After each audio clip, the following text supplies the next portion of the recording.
Bismillahirrahmanirrahim. Assalamualaikum warahmatullahi wabarakatuh. Alhamdulillahirabbil alamin. Allahumma sholli ala Muhammad wa ala ali Muhammad.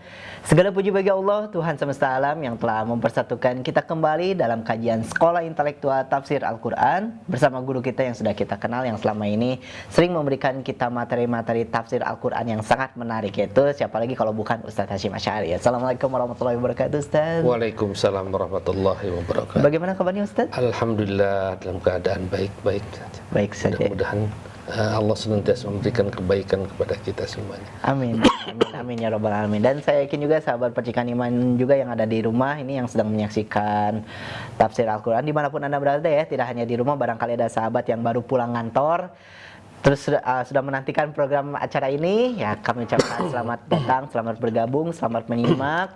Silakan sahabat untuk raih seluruh kebaikan yang ada di tayangan ini dan syukur-syukur sahabat bisa menyebarkan kembali kebaikan ini kepada sahabat-sahabat percikan iman semua yang lainnya. Amin ya rabbal alamin.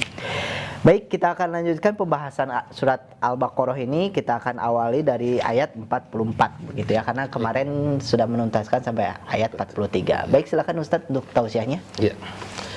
Innal hamdalillah wassalatu wassalamu ala Rasulillah wa ala alihi wa sahbihi wa mawala.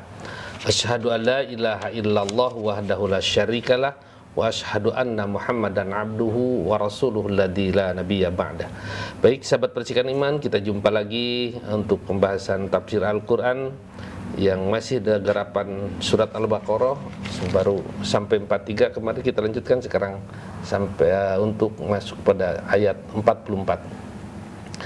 Allah berfirman dalam Al-Qur'an, a'udzubillahi minasyaitonirrajim, atamuruna nasa bil birri wa tansawna anfusakum wa antum tatlunal kitaba afala ta'qilun. Ya. Ini merupakan pertanyaan yang bukan tidak mengharapkan jawaban. Justru pertanyaan ini pertanyaan yuhayir atau ejekan, menghinakan atau mencemoohkan kepada orang-orang yang berbuat seperti ini. Yang artinya atamuruna nasa, apakah kamu sekalian suka memerintahkan kepada orang-orang bil birri untuk berbuat baik, wa tansawna anfusakum, sedangkan kamu sendiri melupakan kepada diri kamu sendiri. Jadi orang yang banyak memerintah pada suatu kebaikan tapi dia sendiri tidak mengerjakan, orang yang melarang kepada kejelekan justru dia sendiri yang mengerjakan kejelekan itu.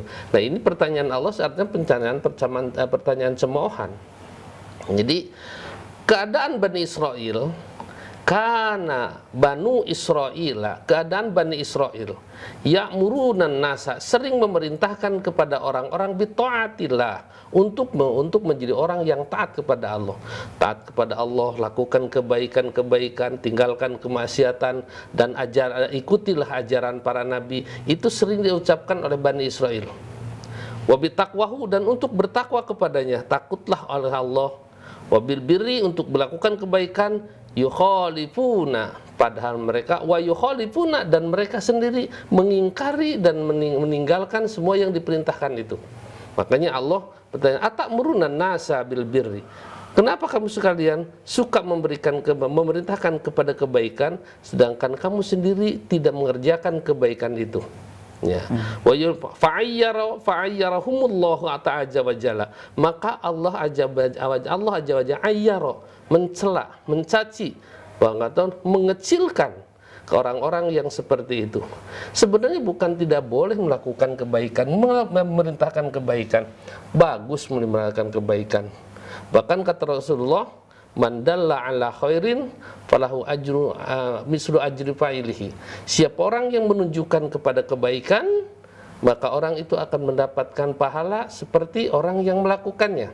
Tapi memang kalau kebaikan itu orang itu melakukan, umpamanya kita menggemar sedekah, dia sendiri mampu untuk bersedekah tapi dia tidak melakukannya, maka Allah mengatakan ma'ayyara.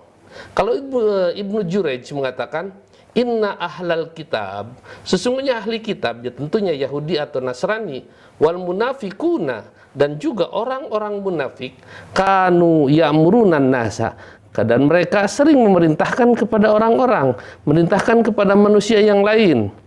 Bisaumi, lakukanlah saum. Dia sendiri tidak melakukan. Wassalah, untuk sholat. Juga mereka memerintahkan.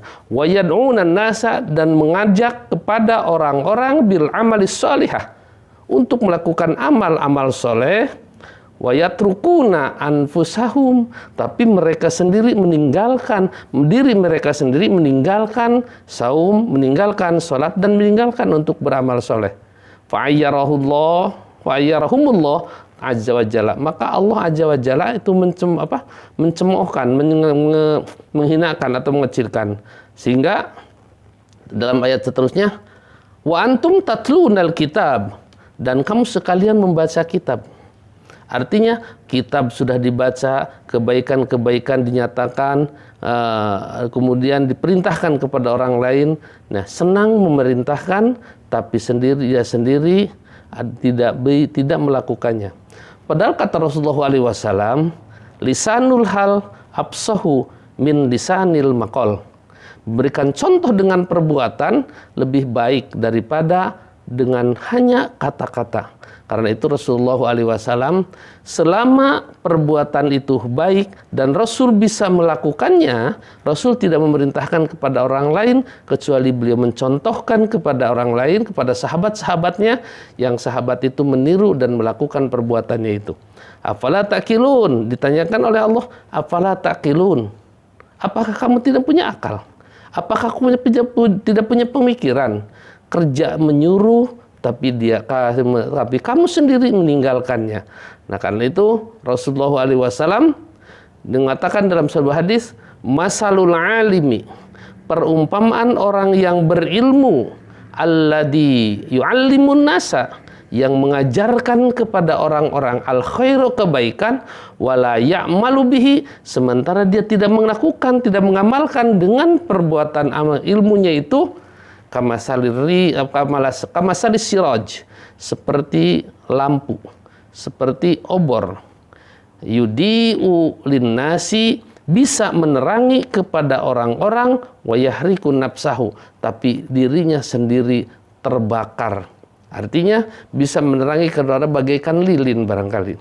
Lilin bisa menerangi kepada orang lain, tapi dia sendiri habis.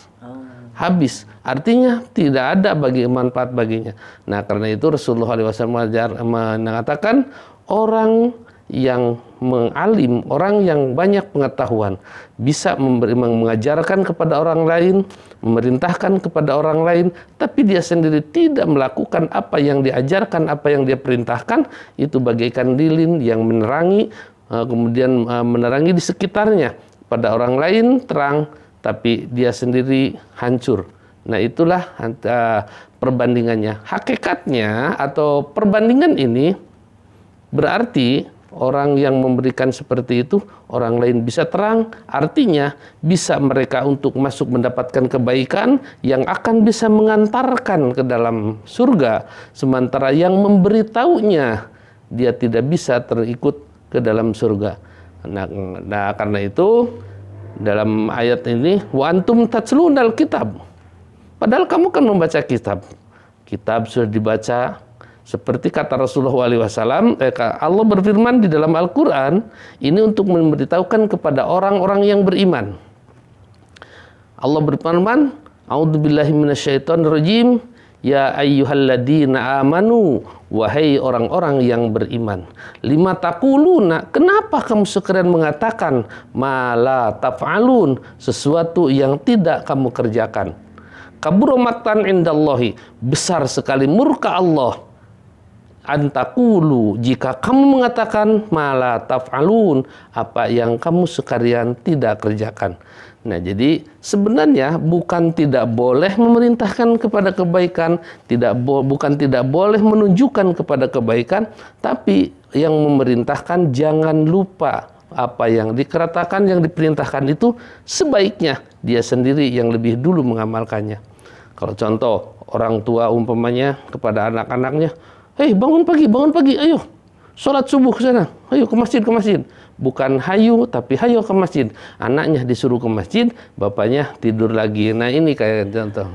Nah, atau meninggalkan kebaikan-kebaikan, kejelekan-kejelekan. Contoh yang kecil saja. Memerintah melarang kepada kejelekan, tapi dia sendiri tidak meninggalkannya. Yang kecil saja walaupun tidak dosa. Orang tua, kamu jangan merokok. Nah, dia jangan merokok kepada anaknya, sementara dia sendiri jangan melarang sambil melarang merokok kepada anaknya, dia sambil melepus. Nah, inilah contoh yang tidak baik. Jadi itu nanti akan menjadi cemoohan. Makanya Allah pun yu'ayyiru, Allah pun mencemoohkan kepada orang yang seperti itu. Maka diantaranya ayat ini, atamurun nasa bil birri, apakah kamu sekalian suka memerintah orang-orang untuk berbuat baik? Watan sauna anfusakum, kamu sendiri melupakan diri kamu sendiri tidak melakukan. Wa antum tatslunal kitab, padahal kamu sudah membaca kitab. Bahwa itu artinya benar kamu sampaikan, tapi kamu sendiri jangan sampai melupakannya. Nah, afala taqilun, apakah kamu sekalian tidak punya akal? Apakah kamu sekalian tidak punya pikiran bahwa perbuatan itu adalah perbuatan yang tercela? Nah, itulah makna ayat 44 dalam surat Al-Baqarah. Mudah-mudahan ada sedikit banyak kita bisa mengambil manfaatnya dari itu. Jangan sampai kita memerintahkan sementara kita sendiri tidak melakukannya. Tadi ayat sudah ada, Al-Quran sudah dikatakan, Allah berfirman, wahai orang-orang yang beriman, kenapa kamu sekalian suka mengatakan apa yang kamu sekalian tidak kerjakan? Jadi mengatakan, menyampaikan segala kebaikan, segala amal soleh, tapi dia sendiri tidak mengerjakan. Maka murka Allah sangat besar kepada orang yang suka melakukan, memerintahkan, suka mengatakan, tapi dia sendiri tidak melakukannya. Nah, maka akhirnya di ayat 44, tentu pertanyaan ini pertanyaan yang sangat tajam barangkali. Afala taqilun? Apakah kamu tidak punya pikiran? Apakah kamu tidak punya akal? Apakah kamu tidak punya tidak berpikir? Nah, karenanya mudah-mudahan dengan ayat ini jangan sampai orang yang memerintahkan tapi tidak mau melakukannya. Beda kalau memerintahkan dia sendiri tidak mampu melakukannya, itu bagus. Contohnya, kalau di jalan ada orang yang perlu dibantu, kita sendiri tidak membantu. Tapi kita melihat orang lain yang punya kemampuan, kalau bisa gak bantu, tolong orang itu. Nah, itu bisa. Itu bagus. Nah, ini yang katakan, man dalla ala khairin, siapa orang yang menunjukkan kepada kebaikan, falahu mislu ajri fa'ilihi. Maka bagi orang itu akan mendapatkan pahala seperti yang melakukannya, walaupun dia sendiri hanya sekedar memerintahkannya. Tapi yang sebaiknya, dalam hadis Rasulullah, man sanna sunnatan hasanatan, siapa orang yang memberikan contoh yang baik, falahu ajruhu wa ajru man amila bih, maka bagi dia itu mendapatkan pahala dan pahala dari orang yang melakukan. Wa man sanna sunnatan sayyi'atan, dan siapa orang yang memberikan contoh yang jelek, falahu wijruhu wa wijru man amila bih, dan bagi dia itu dosa dan juga dosa dari orang-orang yang mengikuti melakukannya. Nah, ini adalah merupakan teguran dari Allah, jangan sampai kita terkena seperti orang-orang ahli kitab. Baik, terima kasih Ustadz. Kita akan lanjutkan setelah jeda pariwara berikut ini. Tetaplah bersama kami di Tafsir Al-Quran.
Perkenalkan, nama saya Sutisna, lahir pada tanggal 28 Agustus 1974.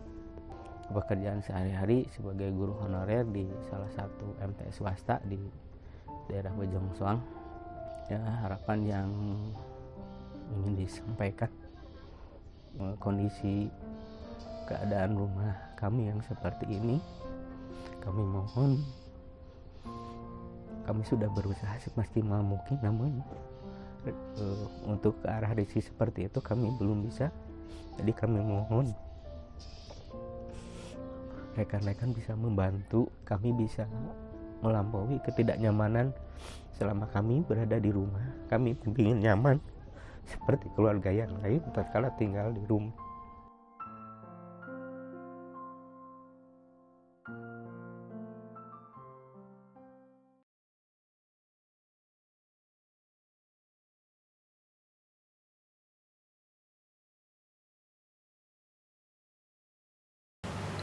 Baik, terima kasih sahabat Percikan Iman, masih bersama kami di Tafsir Al-Quran. Di segmen sebelumnya kita telah membahas surat Al-Baqarah ayat 44 yang menerangkan bahwa ketika kita sedang memerintahkan perintah kepada orang lain, maka kita juga sebenarnya sebelum memerintahkan kita juga sudah terbiasa dengan perintah itu, sudah terbiasa dengan kewajiban seperti itu. Maka kalau misalkan kita memerintahkan tapi kita tidak suka melakukan, berarti kita termasuk orang yang dimurkai Allah Subhanahu wa taala, ya, seperti itu ya Ustaz ya. Itulah. Oke. Nah, sekarang kita akan lanjutkan ke ayat 45. Silakan Ustaz. Ya. Baik, sahabat Percikan Iman, kita lanjutkan ayat selanjutnya, ayat 45. Ini adalah merupakan perintah dari Allah untuk selalu meminta pertolongan dulu dalam melakukan suatu perbuatan kebaikan terutama, atau juga minta pertolongan dalam meninggalkan segala kejelekan. Dalam ayat ini Allah berfirman, wasta'inu bis-sabri was-shalah wa innaha lakabiratun illa 'alal khashiin. Minta pertolonganlah kamu sekalian, tentunya minta pertolongan ini kepada Allah. Bis-sabri dengan penuh kesabaran, was-sholati dan juga mendirikan salat. Wa innaha dan sesungguhnya solat itu lakabiratun, sungguh sangat berat untuk dilakukan, illa kecuali alal khashiin, bagi orang-orang yang penuh kehusuan. Nah, jadi ayat ini adalah perintah dari Allah Subhanahu wa taala untuk melakukan suatu perbuatan kekecil apapun, sebaiknya kita minta pertolongan kepada Allah.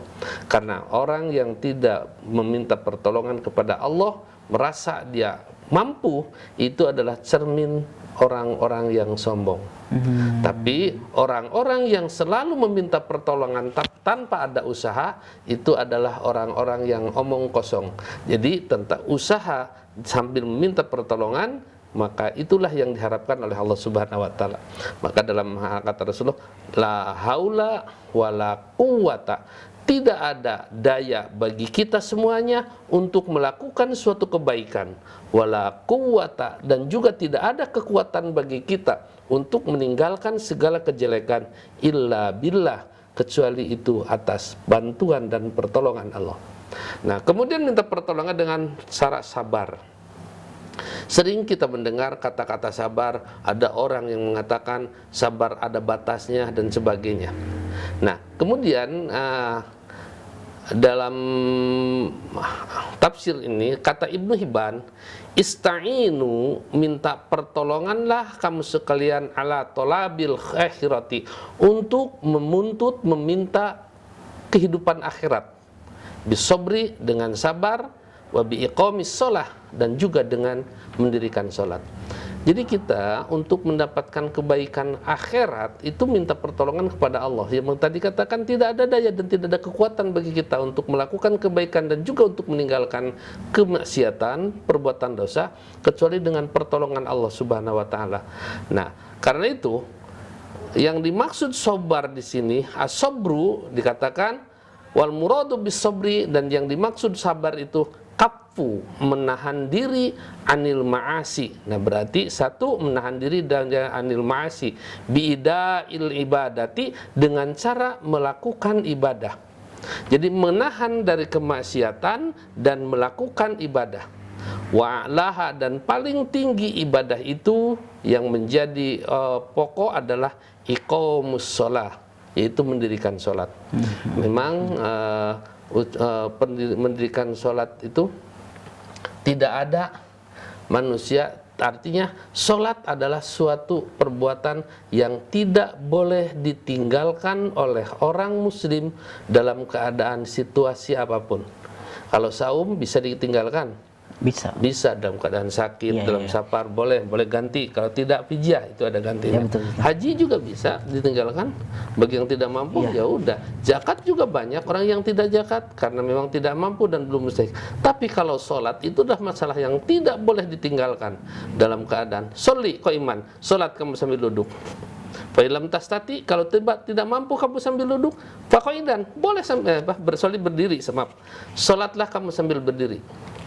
Fa'ilam tastati, jika kamu tidak bisa berdiri, tidak mampu untuk melakukan sholat secara berdiri, faqaidan, berbaring, duduk, sambil duduk. Duduk, bagaimana posisi duduk, dan duduk itu ada macam-macam, duduk di kursi, duduk di lantai, dan sebagainya.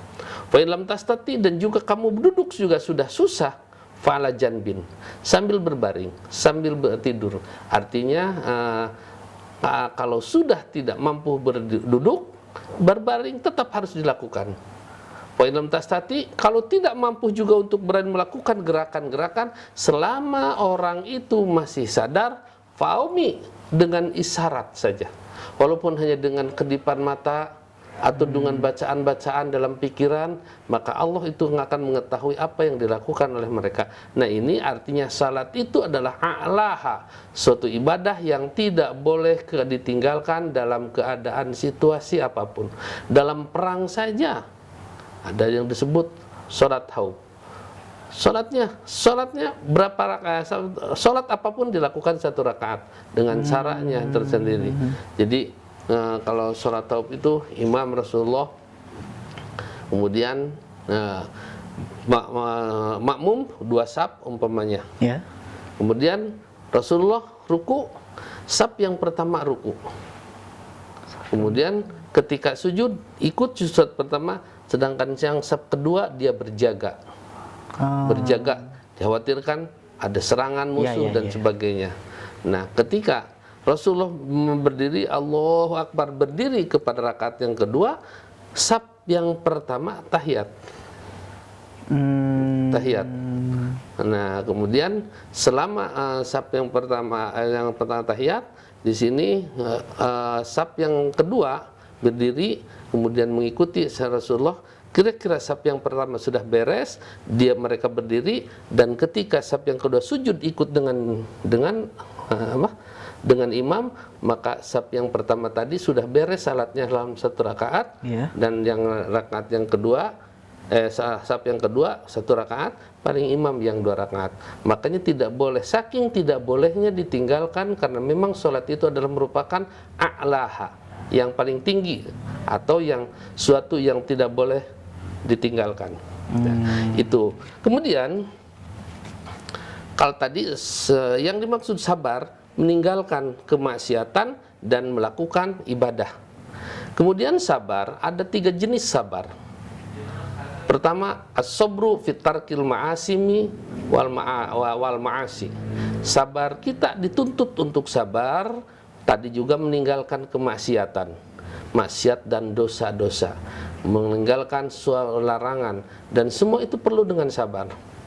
Nah, kenapa? Sebab kemaksiatan itu menarik. Buat perbuatan dosa itu sangat menarik. Memang, karena memang dihiasi oleh setan, dihiasi oleh iblis, orang-orang itu supaya tertarik. Sauzayyina lahum ma fil ardi samia. Semua perbuatan kejelekan itu aku akan hiasi supaya tertarik orang-orang mau melakukannya. Nah, dan memang betul. Sekarang apa? Iya, bukan Mas Panji barangkali. Kalau orang saja sudah punya pasangan, sudah punya istri, kemudian bandingkan menurut pemikiran kita saja, kira-kira berjalan bergandengan tangan, berpegangan tangan dengan pasangan selingkuhan, mana lebih asik, dengan pasangan istrinya atau pasangan selingkuhan? Ya, kalau digoda mah pasti dengan selingkuhan pasangan ya. selingkuhan tentu menadi. Itu kenapa? Ya. Karena memang kemuatan kalau tidak menarik buat apa dosa itu? Makanya betul. setan itu maka harus sabar kita meninggalkan sabar dalam meninggalkan kemaksiatan dan dosa. Yang kedua, sabar fi taati wa taqarrubi ilallah. Harus juga kita sabar di dalam mendekatkan diri dan ketaatan kepada Allah. Kita tidak mungkin akan bisa terrealisasi kalau mau sholat malam tidak tanpa sabar, mungkin tidak akan ada. Sholat juga maka perlu sabar. Itu dalam melakukan ketaatan mendekatkan diri kepada Allah itu juga perlu sabar. Nah, kemudian sabar yang ketiga adalah fil masaibi wan nawaib, di dalam menghadapi ujian dan cobaan dari Allah. Nah, baru kalau orang itu sudah ketiga-tiganya melakukan kesabaran dalam meninggalkan kemaksiatan dan dosa, dalam melakukan mendekatkan diri dan ketaatan kepada Allah, dan dalam menghadapi ujian dan cobaan dari Allah, itu baru innallaha ma'as-sabirin. Insyaallah Allah akan bersama orang-orang yang sabar. Nah, sementara ini seringkali kita sabar itu hanya di dalam menghadapi ujian, yang sabar sabar. Tapi kadang-kadang sabar untuk melakukan ibadah kepada Allah, mendekatkan diri sabar. Bahkan di dalam hadis Rasulullah, di antara sabar itu dikatakan dalam tafsir ini asyamu, as-shaimu asyam nisfu sabri. Saum itu setengah kesabaran. Memang kalau kita sedang saum, sudah sudah berjalan di atas setengah kesabaran. Sabar menahan lapar, sabar meninggalkan kemaksiatan. Nah, karena itu di sana di dalam ayat itu wasta'inu bis-sabri was-shalah. Dalam tafsir ada tafsir wasta'inu bis-saumi was-shalah. Nah, kemudian salat itu memang sangat berat. Mengangkat tangan dua tidak membawa beban pun sangat berat. Ya, makanya dalam ayat itu wa innaha lakabiratun illa 'alal khashin. Sesungguhnya salat itu berat kecuali bagi orang-orang yang khusyuk. Orang-orang yang khusyuk yang akan bisa melakukan tidak terasa salat itu berat. Sedangkan orang-orang yang tidak khusyuk, ya kita mengembangkan kalau ada masalah tidak khusyuk, sholat berjamaah dengan orang yang sedikit panjang bacaannya saja ya tidak khusyuk, berat kan, pusing dan kadang-kadang. Nah, itu berat dalam arti di sini berat bukan beban, berat kali bukan beban, tapi berat dalam perasaan, dalam menghadapinya. Dikatakan wa innaha, sesungguhnya sholat itu masyaqatun, semasakoh, beban, saqilatun, dan terasa berat, illa 'alal khashiin, kecuali bagi orang-orang yang penuh dengan kehusuan, yaitu mutawaddiina, orang yang tawaddu, yang khusu, yang tawaddu li taati, untuk melakukan ketaatan, mutadallilina, dan merasa merendah diri di hadapan Allah Subhanahu wa taala karena min khasyatillah, karena takut oleh Allah. Nah, baru di sini nanti ayat berikutnya, ayat yang selanjutnya nanti bagaimana gambaran ciri-ciri orang yang khusyuk itu. Nah, untuk ini kita sampai di sini barangkali untuk untuk pembahasan ayat 45, dan yang dari ayat itu wasta'inu bis-sabri was-shalah wa innaha lakabiratun illa 'alal khashin. Minta pertolonganlah kamu sekalian kepada Allah, tentunya bisobri, dengan sabar, wassolati, dan dengan mendirikan sholat, karena memang sholat itu akan terasa berat, illa 'alal khashiin, kecuali bagi orang-orang yang penuh dengan kehusuan. Nah, baik Ustadz, nanti saya ingin bertanya Ustadz ya, nanti di segmen 3, namun sebelum itu kita akan jeda terlebih dahulu. Tetaplah bersama kami di Tafsir Al-Quran.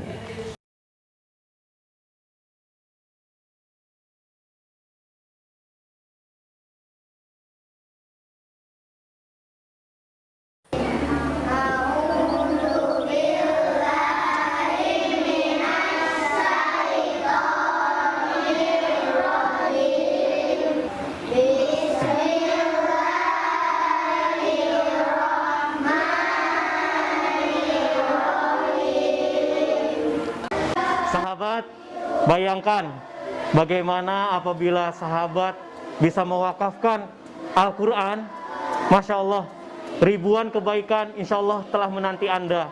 Karena setiap huruf yang mereka nanti akan bacakan, itu akan menjadikan pahala buat kita semuanya.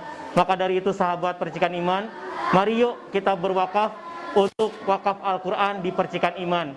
Di nomor rekening kami 777 177 178. Terima kasih.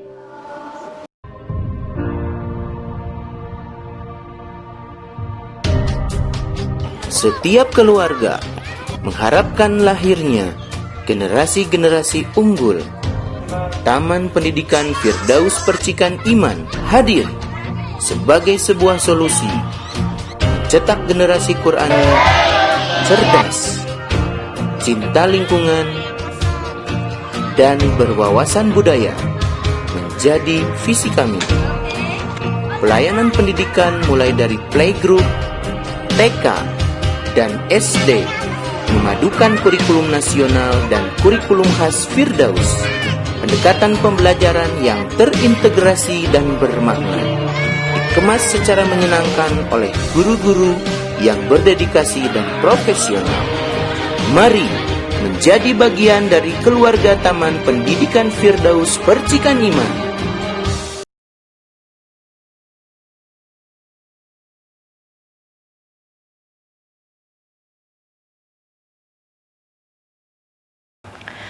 Baik, terima kasih sahabat Percikan Iman, masih bersama kami di Tafsir Al-Quran. Ustaz, saya ingin bertanya, di redaksi ayat 45 ini kan menunjukkan bahwa kalau kita ingin meminta pertolongan kepada Allah itu dengan sabar dan sholat gitu ya, terusnya dari sholat gitu kan. Ini Al-Quran kan baru turun ketika di zamannya Nabi Muhammad gitu ya. Nah, kalau di zaman dulu sebelum Nabi Muhammad ada gitu ya, bagaimana sih cara meminta pertolongan kepada Tuhannya gitu? Apakah tetap dengan cara sholat? Ya kalau misalkan dengan sholat, emang di zaman sebelum Nabi Muhammad sholat memang sudah diharuskan atau seperti apa? Kita melihat kepada ayat-ayat yang lain bahwa ibadah-ibadah yang diperintahkan kepada Rasulullah sudah banyak juga yang diperintahkan kepada umat yang sebelumnya, seperti sholat. Di dalam surat Luqman, Luqman berkata kepada anaknya, wa idh qala Luqmanu libnihi wa huwa ya'iduhu, di awal di situ. Kemudian ya bunayya aqimis shalah, wahai ananda, dirikanlah olehmu salat. Nah, padahal yang Luqmanul Hakim itu bukan hidup setelah Rasulullah, tapi jauh sebelum hidup, sebelum masa Rasulullah, Luqman itu sudah ada. Berarti sudah ada perintah untuk melakukan sholat. Nah, kemudian orang seperti saum juga, saum sudah bukan hanya sekedar diwajibkan kepada umat Muhammad. Dalam redaksi kutiba alaikumusiyam, telah dipardukan kepada kamu saum, maka saumnya yang dipardukan itu adalah saum Ramadan. Tapi kama kutiba alal ladina min qablikum, sebagaimana sudah dipardukan kepada orang-orang sebelum kamu. Berarti saum juga sudah ada diperintahkan untuk kepada orang-orang yang sebelum Nabi Muhammad. Bahkan di dalam Bani Israil juga, wa atuz zakah, keluarkan zakat, itu juga sudah ada perintah-perintahnya. Hanya tidak akan ditemukan dalam ayat Al-Quran, dan Rasul pun dalam hadis tidak pernah menjelaskan bagaimana bentuk sholat yang dilakukan atau yang diperintahkan kepada umat yang sebelumnya.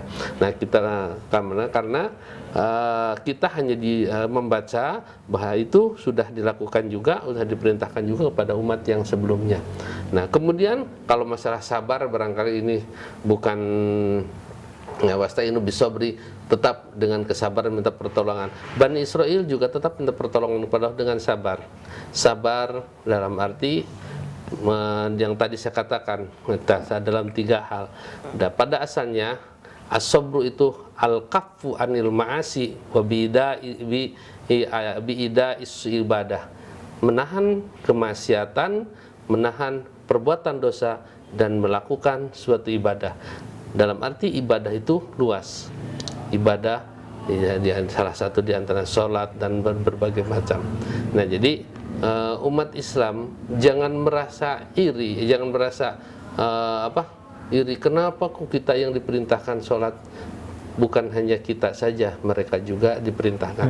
Hanya yang kita tidak tahu bentuknya, caranya, berapa kali, rakaatnya apa, sama dengan rakaat yang dilakukan, yang diperintahkan kepada umat Muhammad, atau juga bagaimana, bahkan yang tadi saya katakan, kalau seperti dalam riwayat Isra Mi'raj, ketika Rasulullah dari sana, kemudian ketemu dengan Nabi, katanya kan dalam ditanya, apa yang diperintahkan oleh Tuhanmu?